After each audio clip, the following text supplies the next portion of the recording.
Okay, kumusta kayong lahat? Para sa araw na to, may pag-uusapan tayong medyo kakaiba.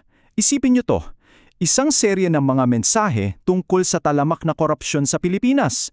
Pero ang pinanggalingan, hindi galing sa isang whistleblower o investigative report, kundi sa mga panaginip ng isang lalaking nangangalang Narciso o Malalo. So eto yung tanong na babalikan natin. Posible ba talaga na mabunyag ang mga lihim ng isang bansa sa pamamagitan lang ng isang panaginip? Yan ang aalamin natin. Simulan na nating buklatin ang mga pahinang to. Okay, bago tayo lumalim, linawin lang natin ha. Yung source material natin kumbaga ay serye ng mga panaginip. At ang petsa, September 2025 pa. So parang futuristic. Pero di ito literal na report, okay? Isipin nyo siya na parang mga talinghaga, mga alegorya.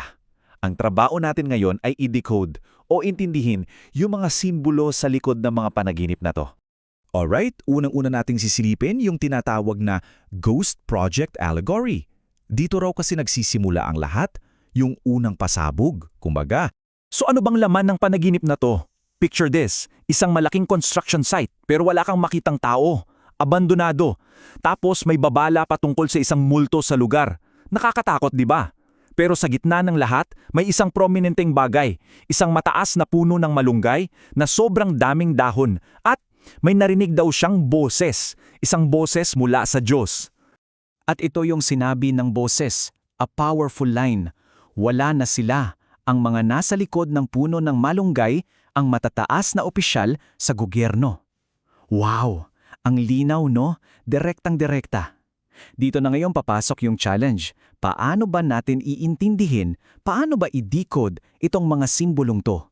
Okay, so heto na yung breakdown. Yung multo raw, yan yung mga ghost project, mga transaction sa gobyerno na nakatago at puno ng korupsyon. Yung puno ng malunggay na sentro ng lahat, sumisimbolo daw yan sa pinakamataas na pinuno ng bansa. Yung sandamakmak na dahon, yan daw yung malawak na network ng mga sindikato, yung mga galamay. At yung mga nawawalang taho, sila raw yung mga opisyal na tatakas kapag nabisto na ang lahat, biglang maglalaho para takasan ng accountability. Sige, mula sa malaking picture, sa talinghaga, bumaba naman tayo sa ground level. Tignan natin ang anatomy ng isang scam, based sa isa pang panaginip. So yung pangalawang panaginip, mas simple. Nagsimula lang daw sa isang job offer. Kailangan ng mga trabahador para gumawa ng riprap o pader. Simpleng trabaho, di ba? Pero dito raw natin makikita kung paano gumagana ang mismong mekanismo ng korupsyon. Ang alok sa mga manggagawa, 1,000 piso kada araw. Not bad, di ba? Magandang kita na yan. Pero yan yung pangako. Ang katotohanan ayon sa pananginip ay ito, 500 peso lang ang tunay na nakakarating sa kanila. Kalahati. So saan napunta yung kalahati? Diretso sa bulsa ng mga nasa itaas. Malinaw na pagnanakaw yan sa pawis ng mga ordinaryong manggagawa. At paano raw nangyayari yung magic na yan? Well, heto yung sistema na tinatawag nating subcontracting squeeze. Nagsisimula sa isang malaking budget para sa isang government project. Kukuha ng cut yung main contractor tapos ipapasa sa iba. Yung subcontractor kukuhain ng cut tapos ipapasa ulit. Paulit-ulit yan hanggang yung pinakahuling gagawa ng trabaho halos wala ng budget na natira. Anong resulta? Siyempre, palpak na proyekto, substandard materials, o mas malala pa, mga ghost project na lang talaga. Iniiwan na lang kasi wala ng pondo. Okay, huminga tayo ng malalim. Kasi yung susunod nating pag-uusapan, ito na siguro yung pinaka-kontrobersyal na bahagi ng mga mensaheng ito. Ang krisis daw sa pananampalataya. Dito raw kasi nagsisimula ang lahat ng problema. Ayon sa source, yung pundasyon daw ng korupsyon, hindi raw nagsisimula sa gobyerno, kundi sa mga institusyong panrelihiyon. Yes, you heard that right. Isang napakabigat na paratang. Ang sinasabi ay minamanipula raw ng ilang mga pare at pastor ang kanilang mga tagasunod at yan daw ang nagiging ugat ng pagkasira ng moralidad sa lipunan. At dito, makikita natin yung stark contrast. Sa isang kolum, andyan yung mga ideal, yung inaasahan natin sa kanila. Gabay espiritual, moral na pamumuno, serbisyo sa komunidad. Pero sa kabilang kolum, andyan yung mga akusasyon ng source. Financial exploitation, manipulasyon ng paniniwala at pagtrato sa simbahan na parang isang negosyo. Sobrang layo ng agwat, di ba?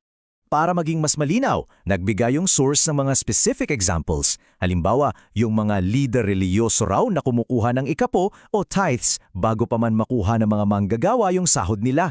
Yung paggamit daw ng mga donasyon para magpatayo ng malalaking private schools. Ang pagiging stockholders pa raw sa mga dambuhalang korporasyon, kasama na ang mining companies. At syempre, yung hypocrisy ng mga politikong relihiyoso kuno pero sangkot pala sa kaliwat ka ng korupsyon. So matapos nating makita ang lahat ng yan, mula ghost projects hanggang sa mga akusasyon sa simbahan, ano yung pinakamensahe? Ano yung punto ng lahat ng ito? Dito na tayo papasok sa huling bahagi, ang kawalang saysay ng kasakiman. Sabi sa source, ang ugat daw ng lahat ng kasakiman na to ay isang simpleng paniniwala na ang buhay dito sa Earth, yun na yun. Wala nang kasunod, walang afterlife, walang final judgment. Kaya ang nangyayari, ang nagiging focus na lang ay ang magkamal ng yaman at kapangyarihan dito at ngayon, kahit anong paraan pa yan. Para patunayan yung punto niya, shinare ng source ang isang personal na karanasan, isang description ng kamatayan. Sabi niya, hindi raw to nakakatakot. Ito raw ay isang estado ng sobrang pagod. Gising daw ang isip mo pero wala ka ng ganang imulat ang mga mata mo. Wala ka ng pakialam sa yaman, sa kapangyarihan. Ang tanging nararamdaman mo ay yung overwhelming na pangangailangang magpahinga. At eto na yung pinaka-punchline ng lahat. Isang direktang mensahe mula sa source. Iiwanan ninyo ang lahat. Maniwala kayo sa akin, hindi ninyo madadala kahit isang kapiranggot na salapi. Ang tindi, no? Isang paalala para sa ating lahat na lahat ng kinakamal natin dito sa mundo, lahat yan pansamantala lang. At dyan tayo magtatapos. Iniwan namin sa inyo ang tanong na to para pag-isipan. Kung ang yaman at kapangyarihan ay talagang pansamantala lang, ano nga ba ang tunay na mahalaga? Ano yung mga bagay na tunay na nananatili? Isang magandang tanong para sa ating lahat.